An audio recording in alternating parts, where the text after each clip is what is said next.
we're still going to let people in, so people are going to straggle in. This is all very informal. You've never been here before. Hi, Robert. Hi, how are you? I'm good. This is our, I don't know, God, Rachel, how many? 9th? 10th. This is our 10th process and performance conversation here at Kiddo Workshop. And so just a wee bit of blah blah before we start. This is a series that we started, me and Rachel and Linda Chapman and Jim Nicola, to kind of have a broader dialogue about theater that is not normal, or not like the normal theater we see every day. Some people call the avant-garde. I called it the avant-garde a lot when we started, or non-traditional theater. Hi, welcome, come on in. And we, how, as an actor, you work maybe differently or maybe the exact same in both things, but with the focus on the performer rather than the director or the writer or the designer, with focus on what the performer does in that. So that's the whole thing, and to try to get a bunch of awesome people in the room together to talk about that. And so we have invited loads of different people who are really great, and we'd like to say thanks to them. Ellen Lauren, David Greenspan, Elisabeth Marble, Kate Volk, Ruth Malachek, Taylor Mack, Scott Shepard, Lola Pashalinsky, Henry Stram, David Patrick Kelly, and Juliana Francis Kelly have all joined us over the past year and a half. Thank you very much. And tonight I'm so excited to introduce to you a few of the illustrious members of the Nature Theater of Oklahoma. The Nature Theater of Oklahoma, right now they're performing Life and Times Volumes 1 through 4 at Soho Rep, and at the Public Theater for the Under the Radar Festival. And they're an Obie-winning performance group, performed all over the world, including in New York City, but mostly a lot all over the world, under the direction of Pavel Liska and Kelly Copper. And they've made Poetics, a ballet brute, Rambo Solo, No Dice, and now Life and Times. And Romeo and Juliet. Oh, and Romeo and Juliet.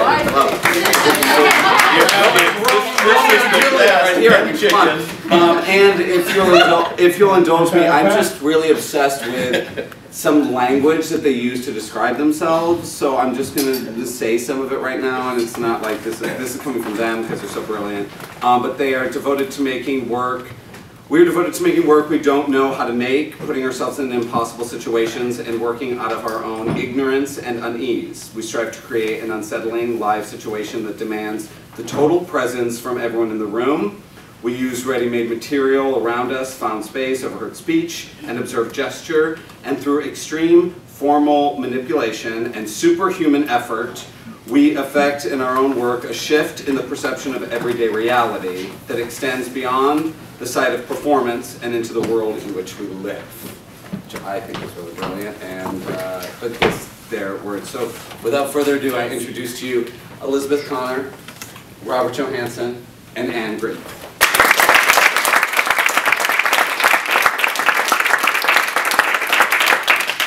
So I'll start with a bit of blah blah, and then we'll all do blah blah together. Yeah. I just would love to know how you guys met this crazy tribe and joined together, each of you, and what your individual experience with coming to this work was. I went to Columbia. I got my master's in dramaturgy. I was not accepted to the acting program, so I applied for dramaturgy. And I met Pavel, one of the directors from Nature Theater. He was in the same year, but in the directing program. And so I worked with him a lot for scenes for class and things like that, because they often couldn't use the acting students because they were too busy doing their acting student things. So I worked with him a lot, and then we enjoyed working with each other, and that's sort of how that worked. Poetics was actually his thesis project.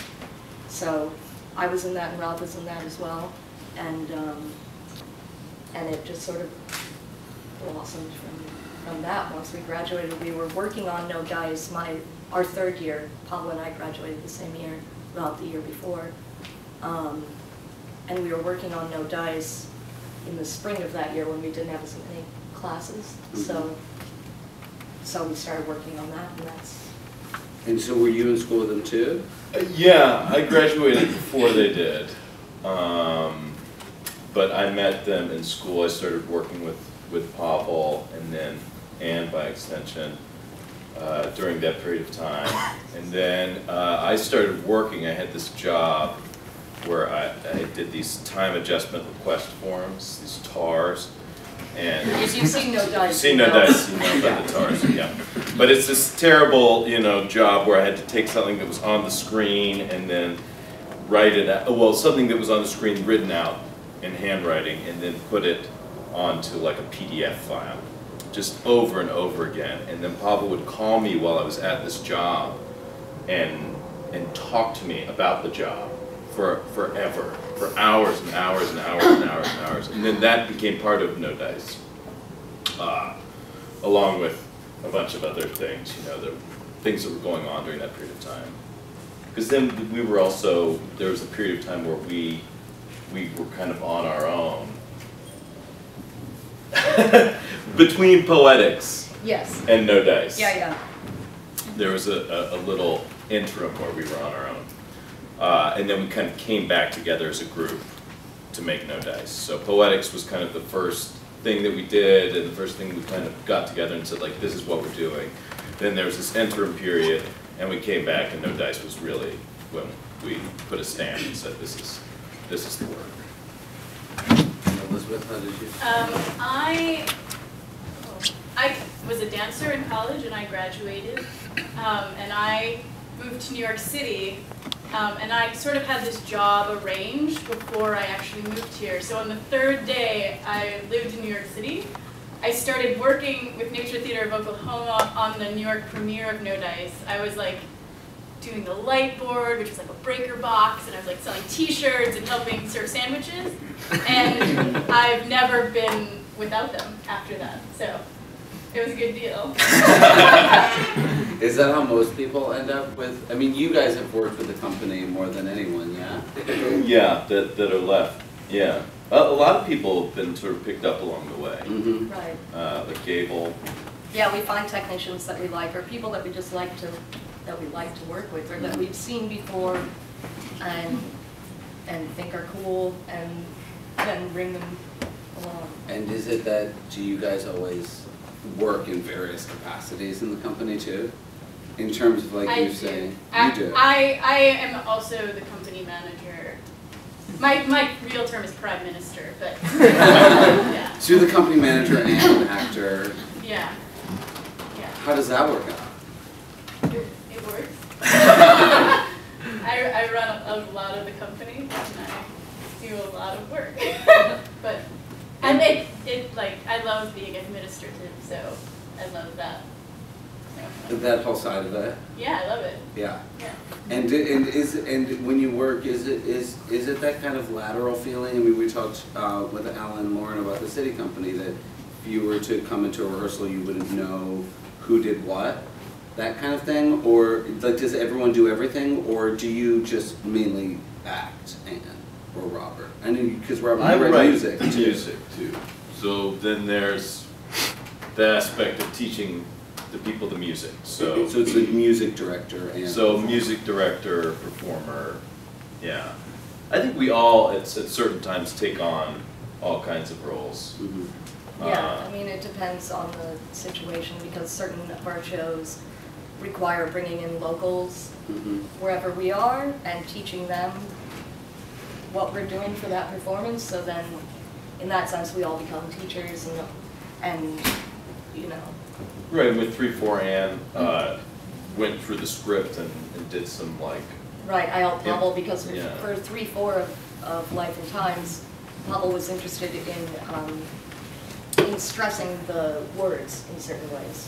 Like, I can't do that, instead of I can't do that, you know. So I went through, you know, every morning on tour, and we would go through a few pages of the script, and I would read it in different ways, and we would come up with the exact, you know, what he wanted. And so then, if you've seen 3-4, the people who are, the person who's holding up the cards, it not only has the lines, but it has the stresses on the words. So So is that what's on the cards that you hold up in one? No. No. No, What's on those That's cards? different. So in episode 1, I have 2 sets of cards. The first set is all the dances that are set during the show. So there's part of the show that is always the same, never changes. But then there's another large stack of cards that I shuffle at the beginning of every show. And on those cards they're 4 counts of choreography. So each dance is 4 counts. And they all have names. There's 33 of them, I believe. And those are the element of chance in episode 1. So I hold them up for almost the entire show, and whenever the main singer wants to do that dance, they can inject that dance into whatever they're doing, whenever they choose. But so the dance at the beginning, when Julie comes out on stage at the beginning of episode 1 and does that dance is always different. She and I are always like, it's never the same. So that's the element of chance in episode 1. But she has control about when she wants to do No, the dance? not at the first dance. Not the very beginning. Yeah, in but throughout the throughout show, those few yeah. hours. Yeah. That brings me, I was thinking when you were just talking, like, the performer's contribution then, if you have all these responsibilities, I imagine that the focus on just the performance that you're giving, does it become less important or more important because you're more invested in you have more skin in the entire game? Does that make sense what I'm saying? Yeah, but what I like what you said was that the entire game, because a lot of when Pavel talks to us, it's about, he uses sports metaphor, typical theater feeling stuff. It's more like, here's a game, we are all a team, let's score a goal. Right. You know, so it's more like that, and like chance comes and screws you up, and the audience comes and has they're another player in the game. And how they feel about the game too. Mm-hmm. So in terms of scoring the goal, is that about execution? Yes, and more. Can you talk about the more? I'll talk about the Yeah, okay. It has a lot to do with who you're playing against too. I mean, you obviously you have a different audience every night, so in that sense you're playing against a different team every night in a way, and how the audience reacts and the interplay between you and them becomes very important, and I think that's a key to the work, is this interaction between the audience and the actor, because we can see the audience the entire time. There's always lights on the audience. Every one of the plays has it. I think towards the end of 3-4 the lights kind of go out. There's maybe a couple other moments in shows that we don't have lights on the audience, but for the most part we can always see you. And you always know that we can see you, I think, because you feel the lights on you. and feel us staring at Yeah. you. And feel us staring at you. I mean, it's very frontal at times, but I guess scoring a goal requires us to enter into communication in a way. It's not the same as sports in that it's not so definite when you score a goal. But I guess in a soccer game, there's not a lot of goals that are scored, so it's something that happens maybe when everybody in the room can get together for a second, but it's like holding a string, a taut string. The smallest thing can get in the way and cut that moment off. So it's trying to sustain that tautness for as long as possible. And being an international team, like what's it like playing the teams in Europe versus playing the teams in Yeah, it's all Much different. better soccer players. Yeah, they are. much better at soccer in Europe, yeah. But I think that's the exciting thing is you go to a different town and the audience is going to be completely different. The first night you're just trying to figure out what they're doing. I mean, the end of Life and Times episode 1 in Korea, at the end they started clapping along. Yeah, and they kept clapping along.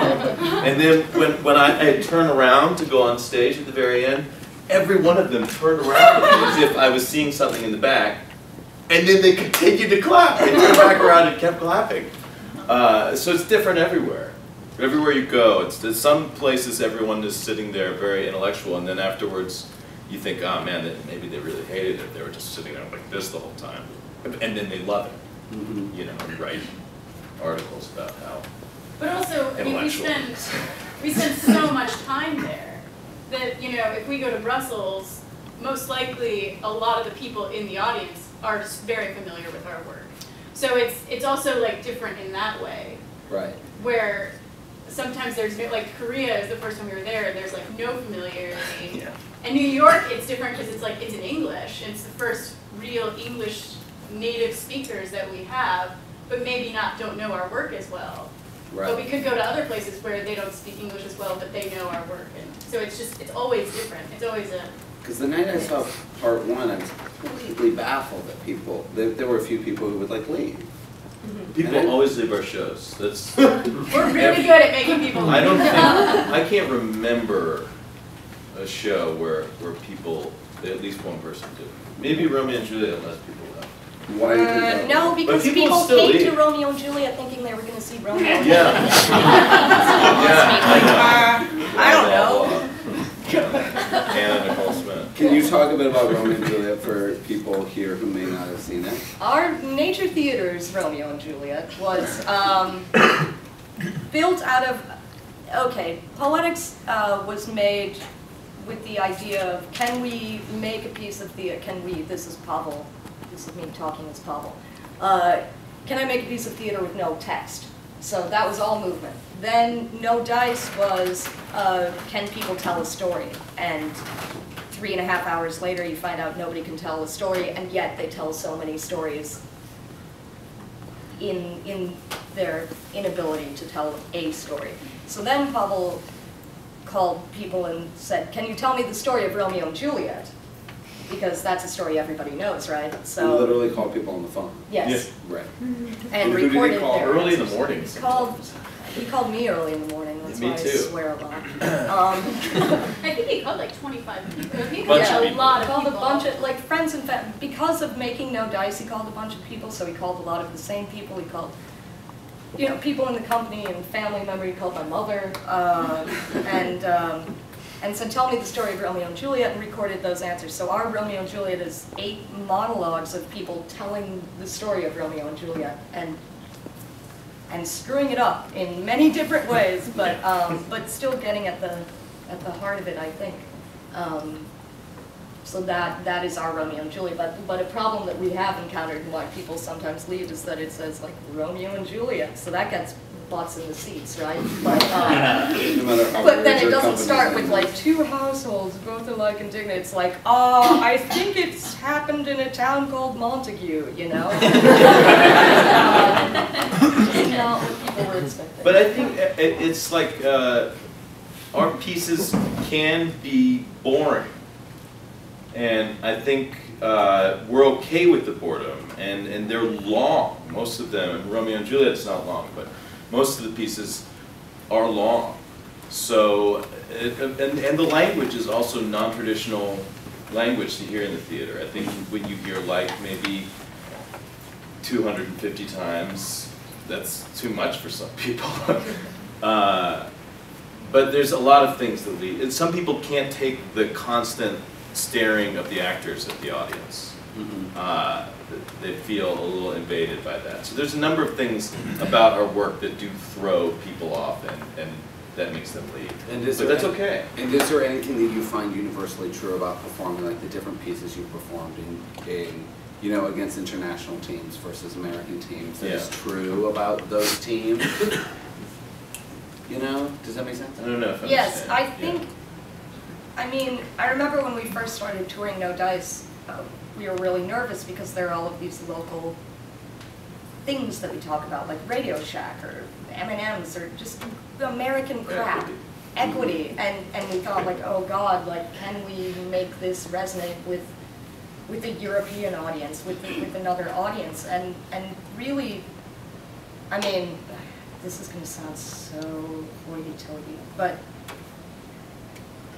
we really try and get at the humanity of things, as opposed to all of the like bullshit around it. That's what we're going for. So I think that does resonate international. That resonates against the international teams. Mm-hmm. Because there is a universal quality in like, I don't know how to tell a story, or like I thought I knew this, but I don't, or like, you know. And there's the struggle of it too, as actors trying to deal with this material. I mean, with the in-ear, sometimes that's a struggle. There's always a bunch of things that are put in our way. Can you talk about the in-ear? No dice? No dice, No right? Dice has in-ear, episode 3, 4, Romeo and Juliet, all of those have some in-ear element. We just hear the script, usually the original source material in our ears, and then say it as it comes. But it's a skill that you have to kind of work on. It's not very easy to do. But it does keep you in the moment, I guess, as an actor. I mean, you don't have to remember anything. You have to stick with the rhythm of what's being said. And it's tough when people laugh sometimes, with Romeo and Juliet especially, because you have to keep going. Or else you'll just completely lose Right, it. or you Well, Yeah. sometimes you can't hear Yeah. what's Right. being said. But it frees you up, because you don't have to worry about memorizing anything, and it allows you to work on a more instinctual level, I think. Because I feel like the performances are always so personal. You know, I believe that story in life and time coming from each of your mouths. You know, so I wonder if that in-ear or all the different tasks you have do something to just strip away any other extraneous stuff to let that come through. I don't know if that makes any sense. But the struggle is humanized in a way, because we're having to work at it, and I think the audience sees that actors are working at this material. And because they can see the struggle, it makes it more human in a way. It's imperfect. Right. It's never I don't think you could see one of our shows and say, it was so perfect. Everything was just crystalline or something. And it was made very clear from the beginning, especially with Life and Times, that even though it's Kristen's life, Pablo often reminds us it's not her life story in rehearsals and performances. It's not her life. It's not her life. And also the words aren't enough. The music isn't enough. Nothing that we are doing isn't. The dancing is crap. Everything that we are putting together is not good enough. Mm-hmm. So it needs that superhuman effort to somehow make it worthwhile to the people in the room. But I guess that goes back to the sports too, because in sports you see the athletes sweating. You see that they're working, they're trying to do something. And a lot of times I think in theater you don't. There's just, people talk about oh, he made it look so easy. It's something we value. It's valued a lot. Mm-hmm. And effort is not valued so much. But it makes for much more riveting theater, I think, to see effort. That's why sports is riveting, and sometimes theater is something you can just look at, like a painting. Or a movie. Or a movie. You wonder why this Exactly. isn't just a movie. Exactly. You know? You got to do something, because movies are just better. Right. If Right, if they you can don't do edit out something now all of else. the ums and likes and Yeah. stuff and just go for the most drama. But that's going back to this confrontation too. Without the confrontation of the audience and the actor, doesn't seem like there's any point. Yeah. Because movies can do anything better. And you can go and have popcorn and take Yeah, notes. you can sit Right. there, yeah. You just touched on it briefly, but I've only heard tell and fable of your relationship with equity. You want to talk about this now? What? No. You left the I've office. never. Well, yeah, I often do, but None of us are in. none of us are in equity. None of us are in equity. Right. And can you talk There about was that like choice a and that? huge problem. I don't know. Jeez. We're going back to the Lord. interim We're period. going back to go back to Three Sisters, where we did. This was Yeah. where we were still in grad school, we did a production of Three Sisters at Classic Stage Company. That turned out to be a big problem because we were all a bunch of university, you know, misfits, and then like one or two of us, not me, were in equity, and then that's an equity stage, so that was a problem. So Zach dropped out of equity and then joined again. During when we did the next show at Classic Yeah, he started dropping out and joining again. It was just, so now, last I heard we were like blacklisted, so like, you know, if anybody said like, oh, hey, I was working with Nature Theater vocal, they're like, no, better. But I really don't know the details. Does it give you guys better freedom with what you're able to do and how you're able to, you know, pay yourselves or each other? Yeah, I guess so. I mean, we've never known any other way, really. I mean, we've always kind of had our own little cottage industry of making theater, so. But equity has all these rules that I don't really know. But I don't know either. And people who do know say, you know, when I say like, oh no, I couldn't join equity because we rehearsed for like 6 hours without a break, and they're like, that's fine. You know, that's fine, just don't tell equity.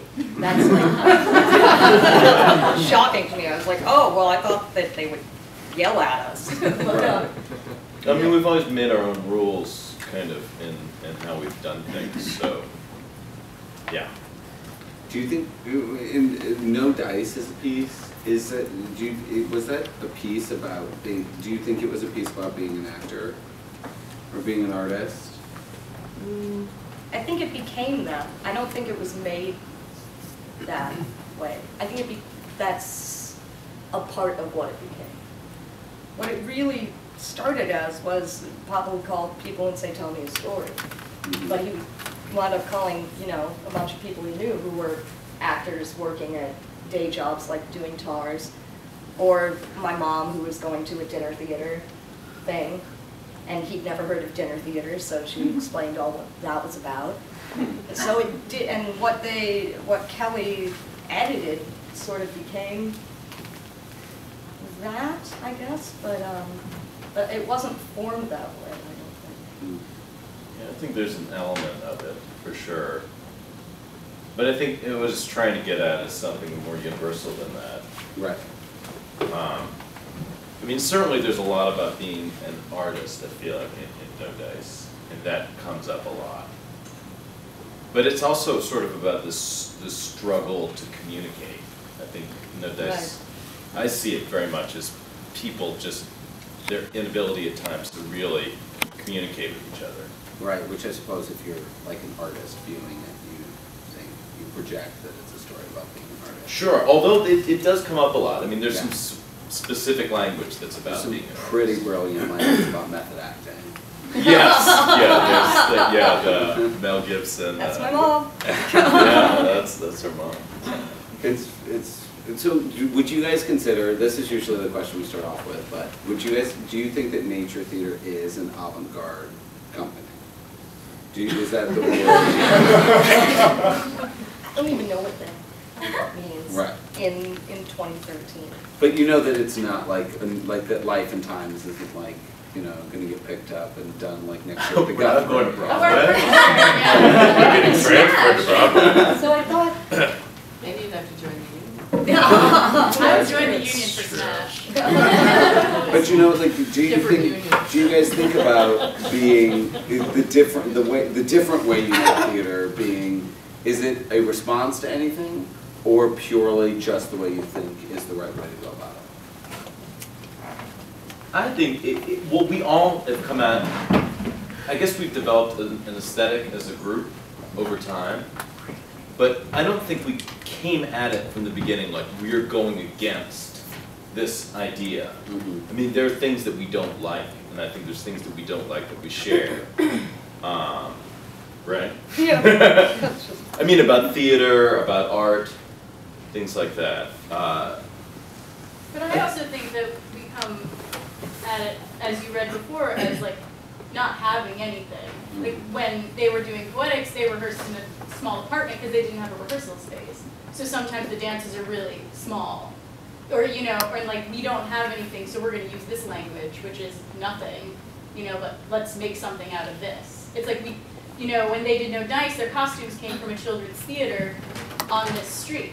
Yeah, just a right. couple doors That's down. where we start with downtown art. But it's like they found these costumes and used that. So it's like we also come from this, like, we have nothing, let's find something and elevate it and make it something important. I mean, there's also the like New York School and Cage, and there's people like that that are huge influences on the work. Obviously, Chance Operations is very important from the early stuff, and it's still we still use Chance as well. And I have to say that I'm always surprised when we perform in front of people who might not necessarily see like an avant-garde experimental New York theater company. Like, I don't know, middle-aged women in Ohio who love nature theater. They love it, they relate to it in some way, and they've never seen anything like it before, and they dig it. So I always find that pleasantly surprising. Yeah. Yeah. Because it Especially the almost- older people, I feel like that happens. Because it's always an excuse to get people in a theater together. Right. Like, it's all like what we do, but what's really important are the people, us with them. Well, it's also amazing to me, like, in referring to that thing I read before, that you start with the thing, I was thinking about this today, that we actually have the most of, which is ignorance. You know, and you talk about working from our ignorance. It's like if anyone in the room was to be asked, like, what do I have the most of? Well, that's it, and it's totally fucking free.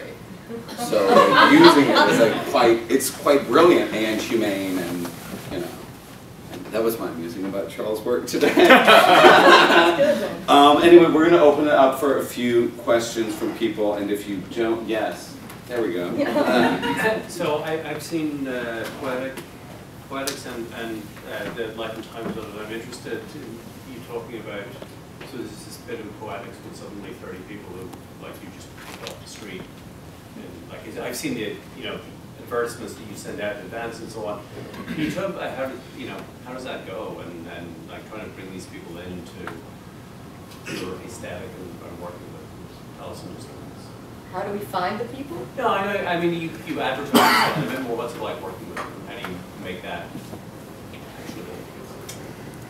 It's good. I think it's nice to. Well, it's nice to have new people always, especially when we're in a foreign country. They sometimes show us cool places to eat and stuff like that. But it's also it's just nice to have a broader spectrum of people on stage. Just the image of it, to have it more open up into more of a society. And that was the good thing about poetics. And that's why when we cast it too, we try to get people who look different, or people, younger and older. Although oftentimes it's a bunch of 20-year-old girls. But the idea is to make it look like a society. And the same thing with episode 2, to get more people to make this sort of society. And it's always find Almost people always, out, except for Belgium. Episode 2 In Belgium. Episode 2 is a little more difficult because in poetics they have to dance, and it's more pedantic what they're doing. So you don't have to be the best dancer. But in episode 2, it's a little more, you have to be able to sing, and you have to be able to dance in a more strict form. So I think, like, in episode 2, we actually hold auditions every place we go. Poetics, people just show up. Yeah, they just say. So yeah, episode 2 is a little different, and we only accept, I think, now 8 people, whereas in poetics it's like 20 something. As many as the It's like whoever comes and be in the And show. because There's there's a bottle a crew in variety of poetics. things in poetics too. So like if people are not great movers, we've got to dance for them. And if Yeah. they're Right. fantastic, then we've got another one. Put them Yeah. in the front. Put them in the front. Did that answer your question? Sure. Okay,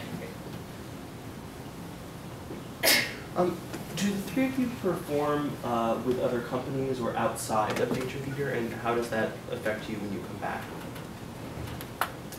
I have not performed outside of Nature Theater in many years, which is not to say that I would not. I just have not. And sometimes I think about it and I'm like, well, that would be weird. Like, what if I just went and did like a Tennessee Williams play or something? I'd be like, what the heck? I'd be staring at the audience being like, why is the light not on them? You know? But no, I have not. I think our touring schedule is just so Prohibitive? prohibitive, but also erratic. So it's like we can be in New York for 2 weeks and then leave for a month and then be here for 3 weeks and then gone. So it's like we're not really dependable like I'm not a dependable friend because I'm always leaving, you know, like we're always here and there all the time. Yeah, it's the same. I mean, I do music as well, so I work on that world sometimes when I'm not doing nature theater shows, but I haven't been in any other shows, I don't think. Do you have a desire to, any of you? There are certain companies that I would love to work with, as long as it didn't conflict with nature theater. Right.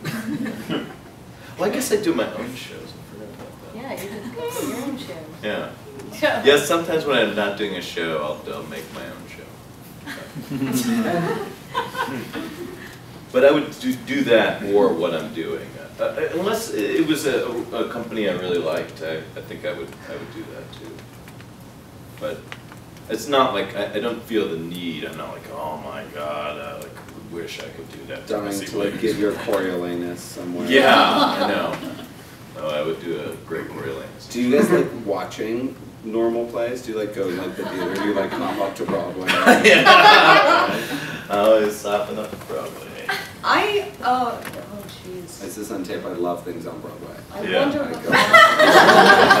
Broadway's awesome! God, I wonder what the last thing I saw was. No, there was a period, I think I was still in grad school, where I got really furious because I kept seeing all these like Broadway or off-Broadway, but really Broadway plays that like every time they turned on the kitchen sink and water came out, the audience clapped. And I was so mad that was the best thing they'd seen in theater. I was like, Jesus Christ, go home and turn on your kitchen sink. It's the same damn thing. So that I find difficult, but no, I like to watch. I love a good, song and dance. That's fun. Too. I like reality TV. I think I'd Yeah. rather watch reality. What's your favorite reality TV show? Jeez, there's so The many. Bachelor? Real Housewives of Beverly Hills? They're so good. Not real. I like competition ones. Like Amazing Race. I love The Amazing Race. I So much completely love, by the way, that this conversation. Biggest The avant-garde is Loser? turning into Yeah. a It's a conversation falling with the Biggest man. Loser.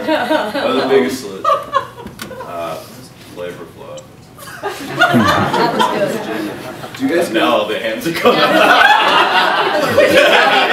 Oh, yeah, fly. Okay, There you I go. have a question about length. You guys are talking about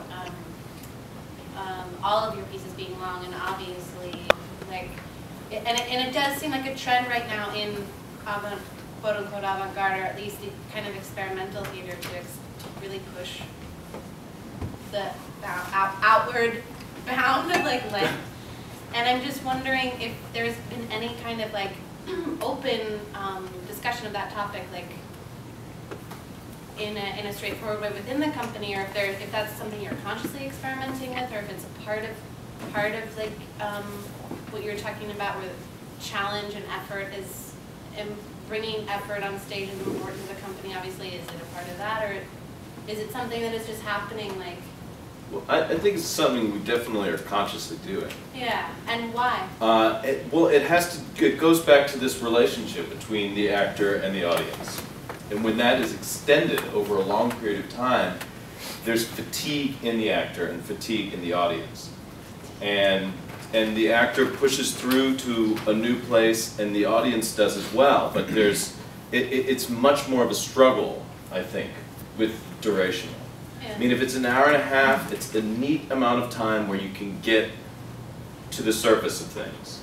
When you have 3.5 hours, like with no dice, with 5 people on stage, sometimes just 2 or 3, and they're very close, it's different because you're kind of locked in a room and you're all sweating together. And then with Life and Times, it's an entire day. So you're spending a day with these people. The audience is also spending a day with each other. So the audience starts to relate to the audience. You're like, oh, there's the guy that's laughing like crazy, or there's, you know, this person looks really bored. You know, you start to look at the audience, you know.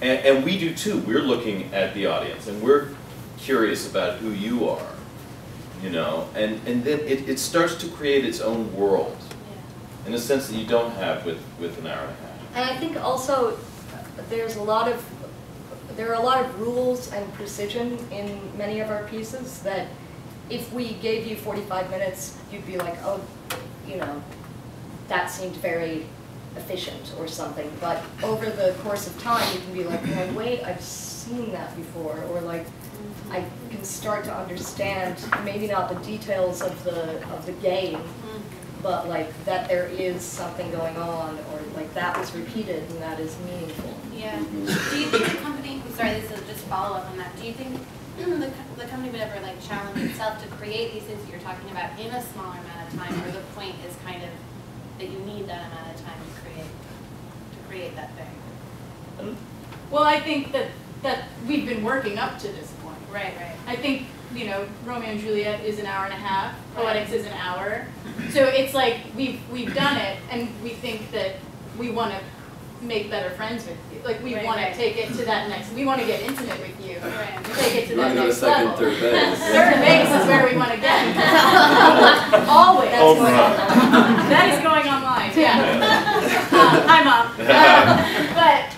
But yeah, so it's like we've done it, and not that it was like unsuccessful. Right. It's not like No. having that short relationship is unsuccessful, but it's like we want more, and we want you to want more.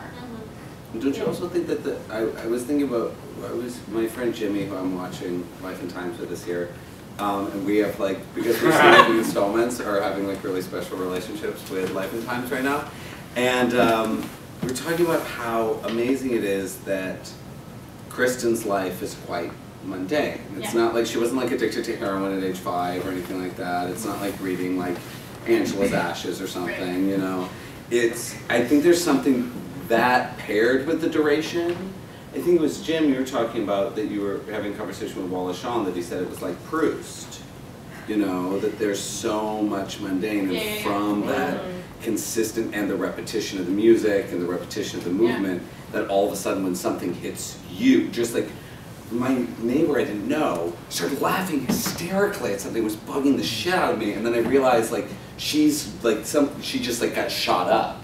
It's like we all are like living there in the audience, and then you get like shot up on the trampoline to the moon or something. Yeah, and I think with Life and Times and with the duration, it gives people space to have that sort of experience, to be like, oh, I remember that. I remember my best friend, or I was mean to my parents at one point, or like I kissed a guy, or Because you go off on those, at least I do as an Yeah. audience member, you go and then you realize you want to like re-engage, and you get to decide. But that's when also happens. why it's sort of a blank canvas. It's just, you know, 3 girls bouncing sometimes. Mhm. You know, it keeps it open for you. We're not going to act it out for you. It keeps it open enough, and there's enough repetition that you can kind of choose what to take and what not to take. Mhm. And that's one reason I think it's great that it's long. Right. Yeah. Because it's like you don't feel like you're missing the entire show, because you're like daydreaming about that bossy girl you knew. Right. There's You room know, for like, you to go away you and can reflect go, within yeah. it. It's boring sometimes. Right. On that note, I keep hearing people talk about boredom, and this is the second time it's come up. So I would be interested to hear, and I think it ties right into longevity, why boredom is important in our process as an audience. Do you guys get bored? Within doing the show? Yeah. Not totally, because you're so engaged in what's going on. But I think boredom is an experience, though. We want to take you through everything, through like everything you've ever, you know, every feeling, and that's just a part of it. I mean, that's what I think. I think it's a full. yeah, and I think when there's the boredom, it takes you to a different place from which, if you're grabbed out of that boredom, it's much higher up. It's like you bottom out, and then something will happen in the show that pulls you back up, and you're like, oh my God. Yeah. And then we'll take you back down. but it makes it a dynamic experience. And life is boring a lot of the time. And in a sense, this sort of work mimics life. And in that sense, it's the most realistic theater you could see, I guess.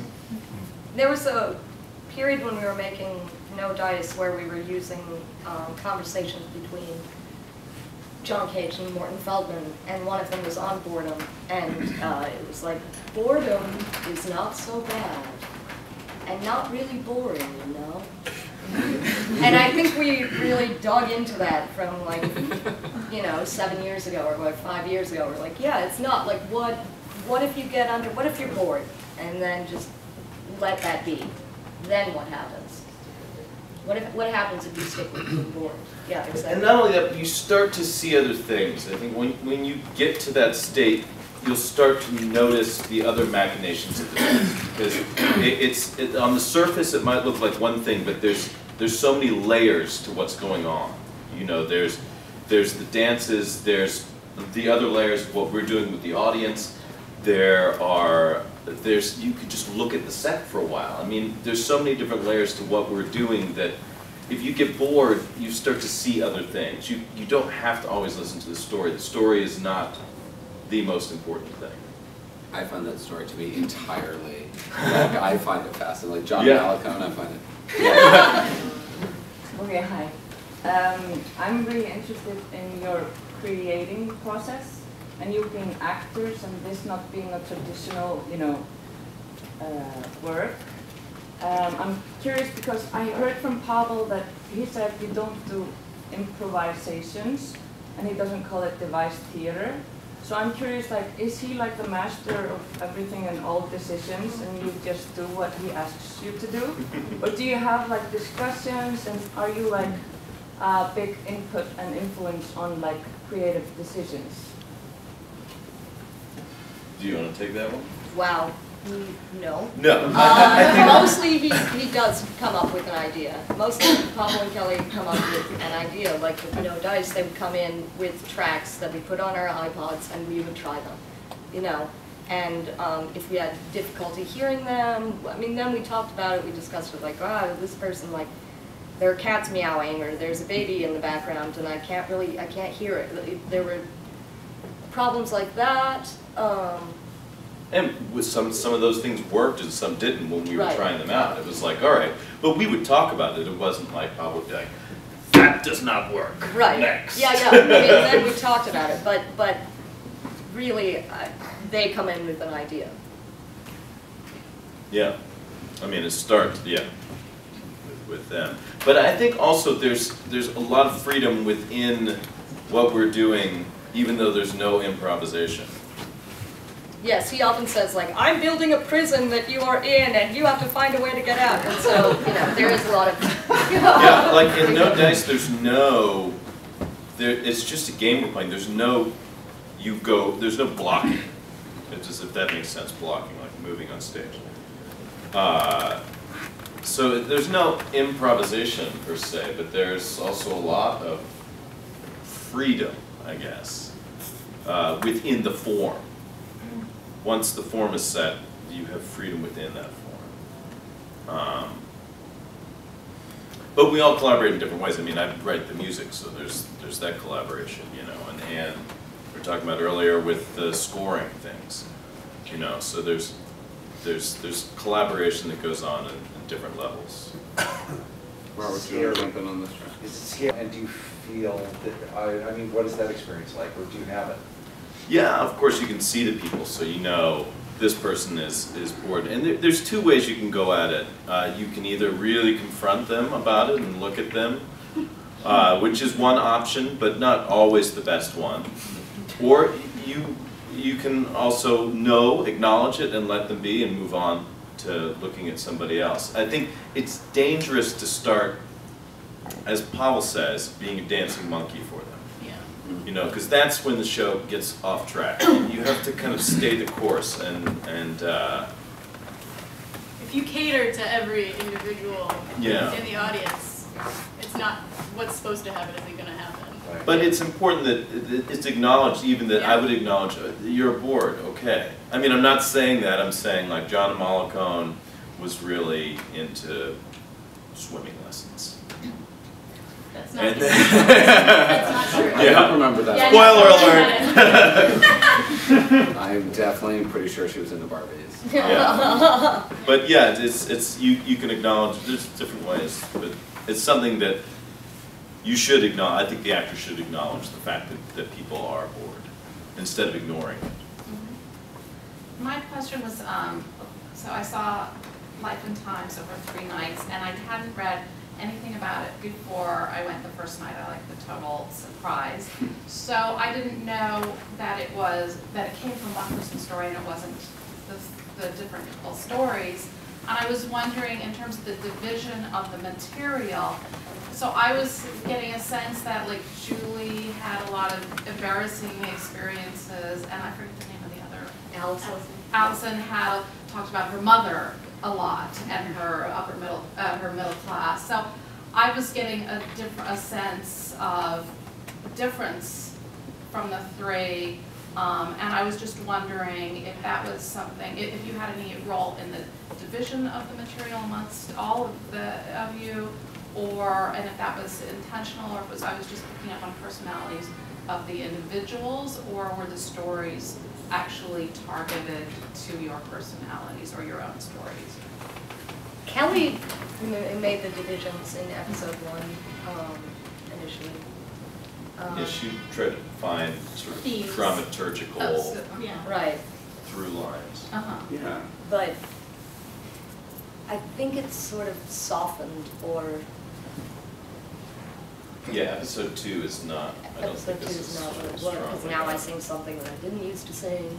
Yeah. But it started more But there as were like, things in the yeah. first, and those were some of them. I was just wondering. Yeah, there were some things like somebody sings about their siblings a lot, somebody sings about their parents a lot, somebody sings about like outdoor Yeah. activities. Is that you? Yeah, Yeah, it's you. yeah, singing about playground shit and ants and things. Sandbox. Yeah. I had the Fire same ship. experience. Oh. Yeah. Jimmy? Because you travel so much internationally, do you work with translation with your subtitles? Yes.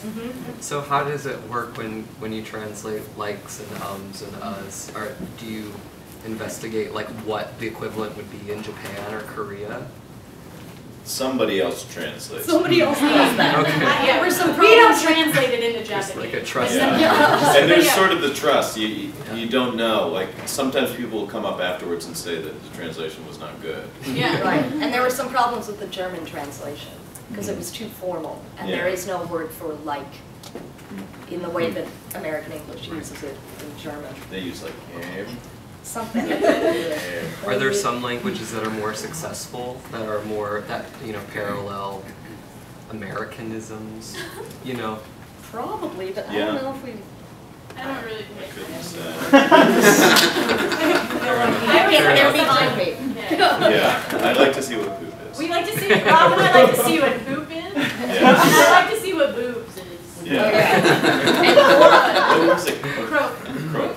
I don't know. Crick his boobs? No, that's it's like poop. poop, Oh, like that's a poop. piece of poop. It was like And then our Nora, who often teaches our extras for episode 2, learns how to say "fuck your hand" in many different languages. Yeah, that's what you guys are doing, fucking your hands. Yeah. I'd like that Well, it that's has what that she very- translated it Yeah, it as. didn't start that way. Didn't Sorry, start that Elizabeth's way. mom. Yeah, sorry, Mom.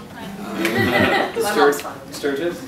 Where would you like the company to be in 5 years or in 10 years? I know it's very difficult to probably answer that, but Well, I think in 5 years, we're hoping to have all 10 Yeah. episodes done. full life and And times. do- Nice. 24 hours. I think that's the goal. Because this took us about 5 years. Yeah. That's a good answer. and what But about will the Crystal have people- to get older faster? No, she's No, not. no, no, it's over. It's Oh, it's just all until done. it's all just until she's 34. Yeah. Yeah. Yeah. and You is could people kill her off coming in and going within the company, or is it I imagine that people will come and go within the company in the next 10 years. I can only imagine that to be true. I mean, we've been in the company now for how long? I don't know. It's getting close to 10 years. 7 years. Yeah. And you've been in I've been it in for for like 5, yeah. so, yeah. I don't know. If I had a dream, it would be like, you know, the Wooster Group has their own space. It would be really nice to have our own space. Anybody want to give us a space? Just so that we could, you know, have the freedom of developing it there. I mean, right now we rehearse it in Queens at Pavel and Kelly's apartment. We rehearse it in school in the Bronx sometimes. Or Vienna. Or Vienna, although I don't know if that will ever happen again. But it would be real, like that would be a great relief to have our own space, you know. Like a home. Yeah, Because now you guys are like, you do a lot, like commissions from different festivals and stuff to go and create work there. Yes? Well, it was all through, Life and Times was sponsored by the Berg Theater in Vienna. And so we would go there a month beforehand and make the work. So we were always working in Vienna, or rehearsing in Vienna. Or we'd rehearse a bit in New York and then we'd rehearse in Vienna. So that's the only real commissioning. And then all of those shows are co-sponsored by other European festivals and other European houses. I think the Wexner Center in Ohio put some money down for episode 1. And then, of course, we get some funding through the U.S., through Foundation. But mainly that's just because when we make the shows at the Berg Theater, we make them with some of the actors that are Berg Theater actors. So like in episode 1, all the 3 boys were originally German working in Austria. German working in Austria. They were all actors. And so then when the premiere was over, we then cast Americans and joined the company. And then, so that there's always a few replacements that happen But in that that transition. process had to repeat every time we made a new episode. Some of your early influences that the company was inspired by. And I'm curious to know about what those current ones may be and how that interaction or influence may happen in your international work. Since you do tour so much, does your schedule allow for you to see shows by other companies or other companies that are in those international festivals? And if so, are there particular companies that you like? And or are there particular companies that you're aware of that you were compared with? Sometimes it depends on where, you know, it depends on the schedule everywhere we go, if we can see other words.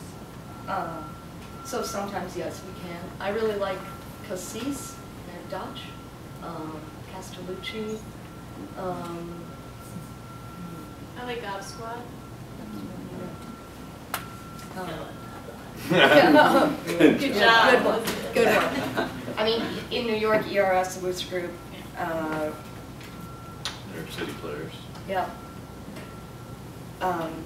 And I think some of the influences that were mentioned earlier are still influences now. And to add to that, you know, Duchamp and Dada and all of those.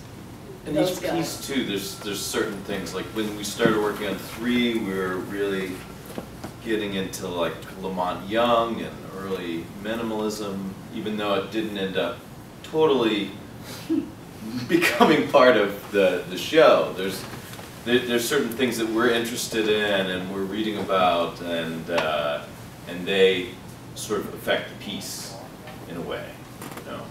But it's not always like high art too. Sometimes it's reality shows and things like that. And going off of that, like as much as like Flavor of Love might influence you, like do you find that other things from like non-theatrical forms, like well obviously music a lot, and visual art.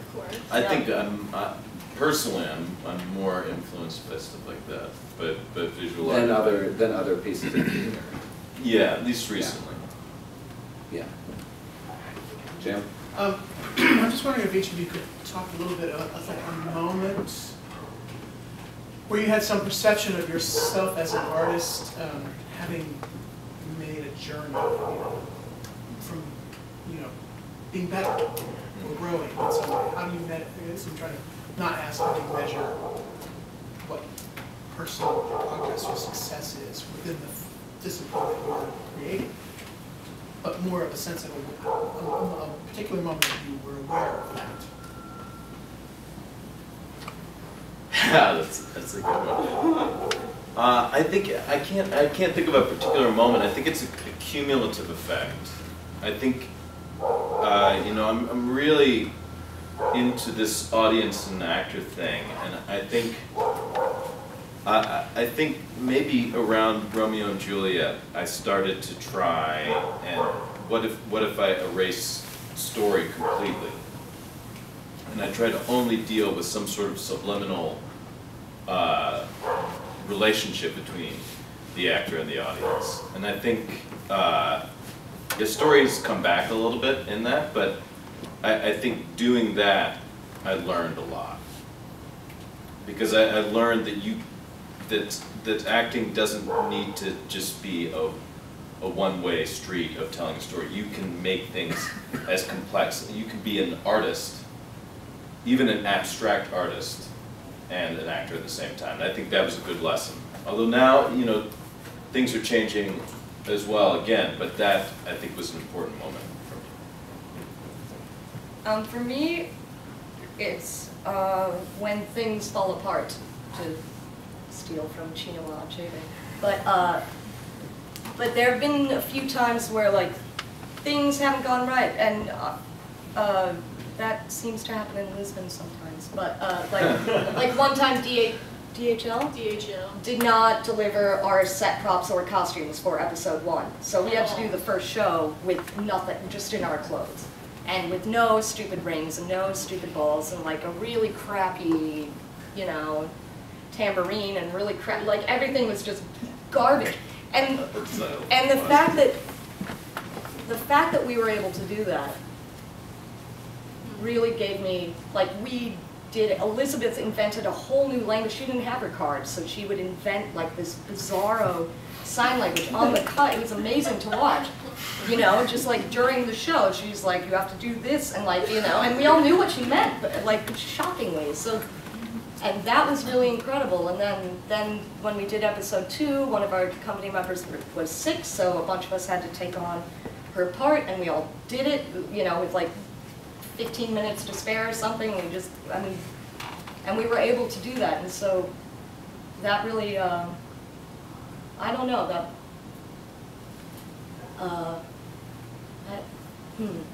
that meant a lot to me, that we were able to just to come together and do that, and yeah.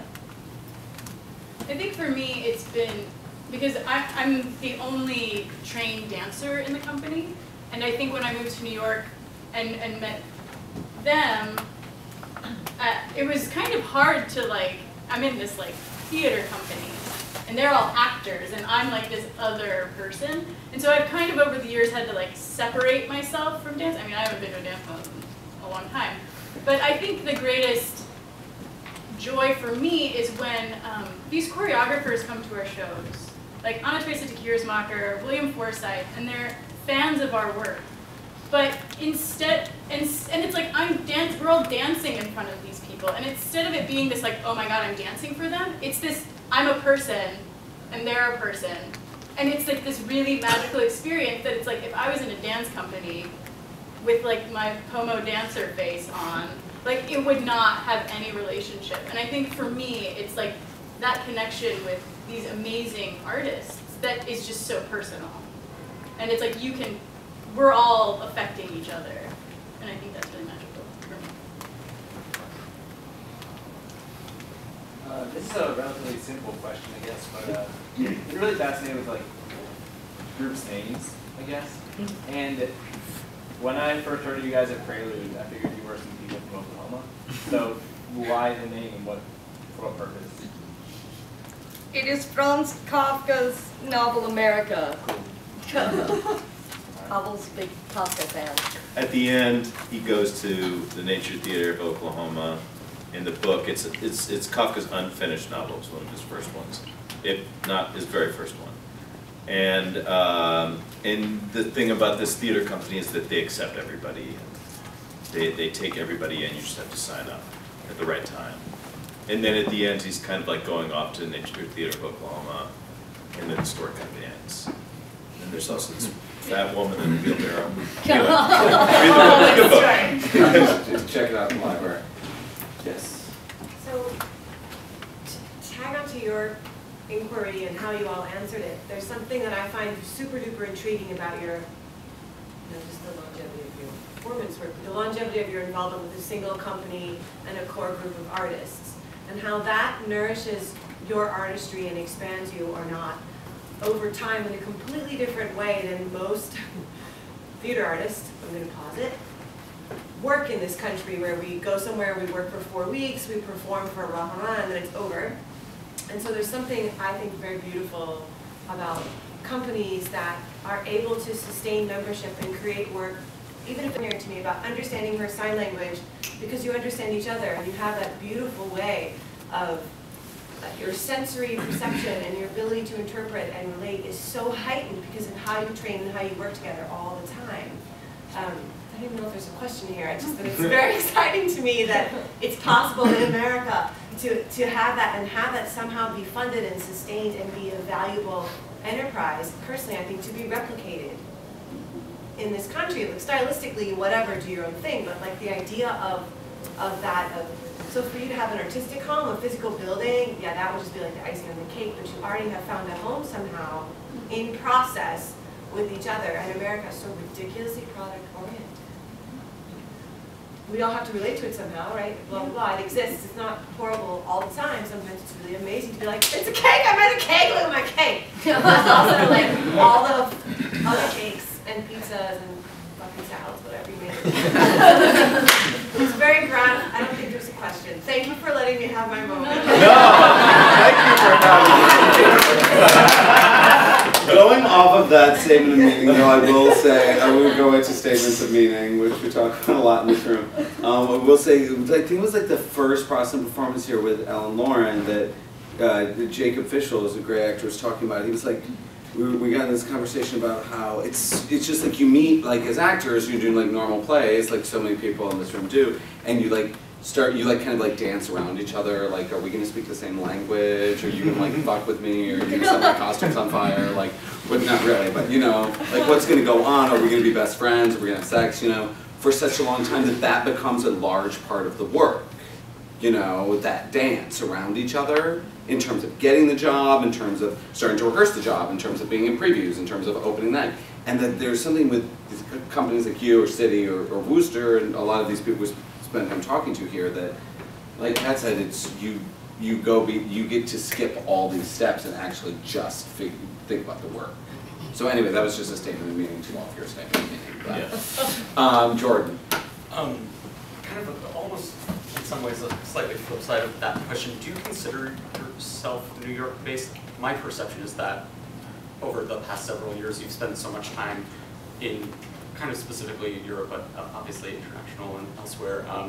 And the bigger part of that is I'm just curious about working in Europe and what your relationship with that is in all ways. And also, when you do get back here, I don't mean to make it sound like you're expats, but my impression is you're there a lot.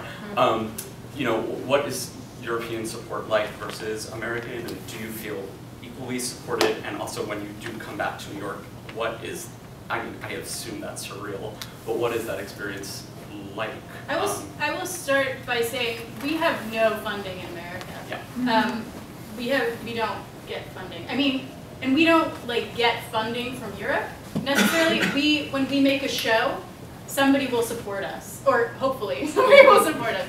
But we make money by working.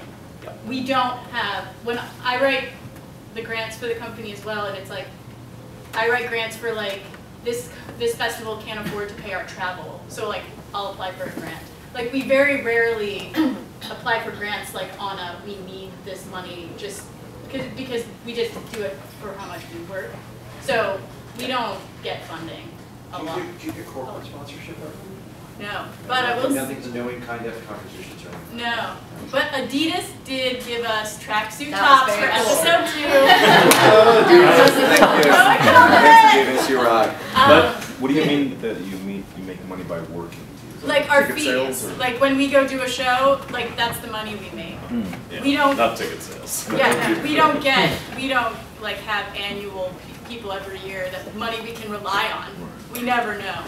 But it's funny, it's like, you know, when we're in Europe or abroad, they're like, this American company, and we come back here and they're like, this company that works in Europe. So it's like, we're confused. It does feel like we're an American theater company that works in Europe. It's because it was weird when I went, Ann and I both went to the Under the Radar opening night party, and the people that I knew were the Norwegians. The Norwegians. Which is really too bad, because I think we need to be here more. We need to be doing work here more, but financially that's. But a lot of companies, a lot of U.S. companies need that more. That's true. That's Yeah. a frustrating thing. Yeah.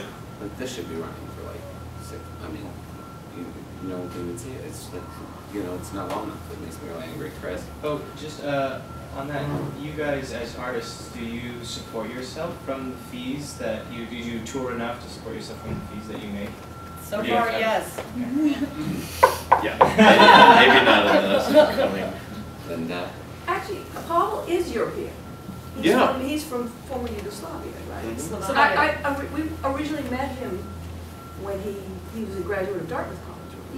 And his early work that he did in New York before he went to Columbia was much, much different than what he's doing now.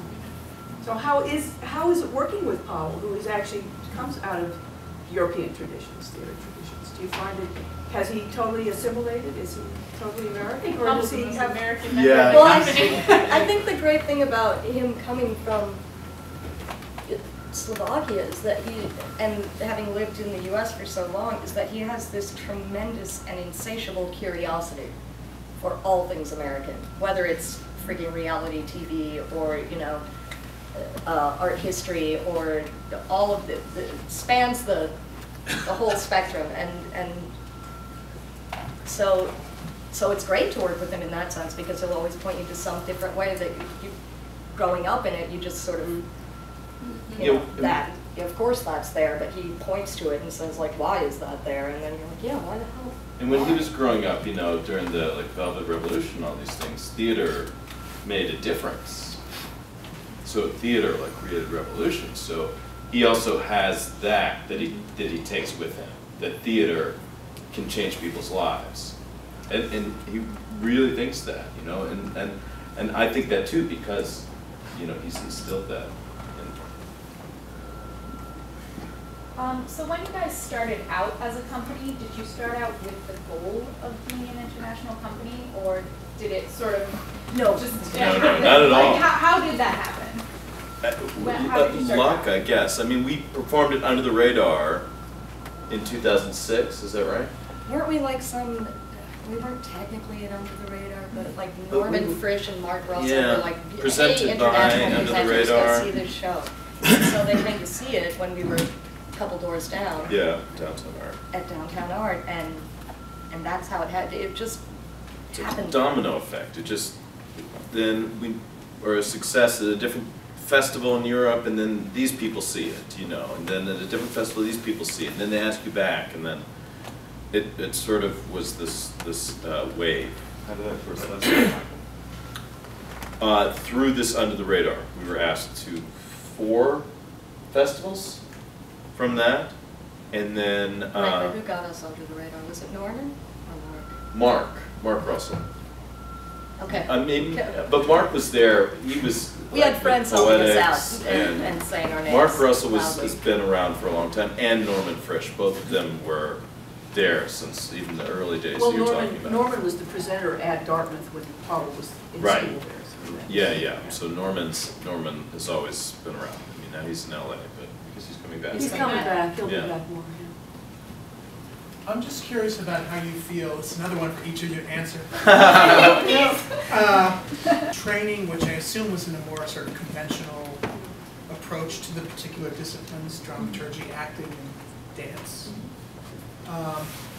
where you sit with that now, do you feel in retrospect that was something you have been using and has been useful to you, or was it something that was a detour from where you are on the trajectory you're on? Whatever. Well, I think, you know, certainly the training that I got as an actor, like vocal training, physical training, things like that, never hurt.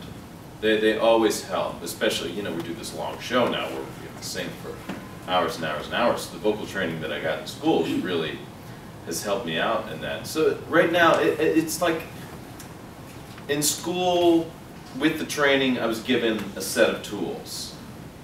And I can take those tools and use them however I want to use them. And I always kind of felt that way. Even when I was in school, I knew what I wanted to take and what I would try and say, well, this maybe isn't for me, but I'm still going to do it because I'm in school. But even with stuff like that, I can take something from it. So I think the training certainly has helped, even though it's in a different direction now. Yeah, looking at me. Yeah, I mean, obviously, I mean, and while I think that like I'm in this theater company, like I feel like I'm still dancing, and when I came to New York, I kind of was not into the dance scene, or I couldn't find my place, really. I didn't know what I was even looking for. And then when I met, it was actually the first time I saw a rehearsal of No Dice. They do a dance at the end of the show. And I was just like sitting there like, what is happening? This is it. Like, this is what I'm interested in. And then I found out that it was made with a deck of cards. And like my like nerd brain like got so excited. And it's like, and Pavel and I both like, when we work on dances, it's like we both love Cunningham and Balanchine. Like, that is what, we both like love that. And so I found a kindred spirit in him in that. And for some, yeah, I mean, I don't feel like I'm not on the path I set out to be on, because I don't know what path I set out on. But that training was useful. Oh, totally, completely, yeah. And also, like, I'm also very interested, I wanted to be a dance historian and an art historian, so like all of this, you know, I feel very behind sometimes when I'm with a bunch of actors, because, I don't know, you said something about Coriolanus or something, Coriolanus. I don't know what that is. Yeah, I have no idea what that is, but our work is so, there's so much more art underneath it, like visual art, that I know. And so it's like, I don't feel like I'm like left in the cold, because I don't know whatever.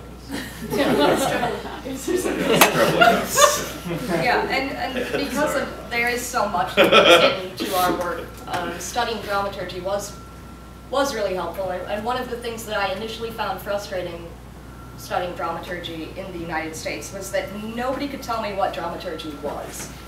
But then I decided in my brain that there was a great freedom, because then that meant nobody could tell me what dramaturgy was not. So I could come at theater from a multitude of ways, and I studied acting in college, acting and literature, and I've been fortunate in being able to study from three amazing women, from Joanne Akalaitis to Anne Bogart to Liz Lecomte, you know, and have their influence as well. And even though I am a performer in Nature Theater of Oklahoma, it doesn't mean that my dramaturgical side is, you know, in the gutter. It's still there. It's just it's little there. under the. It is there. It's there. It's always when I do this phase.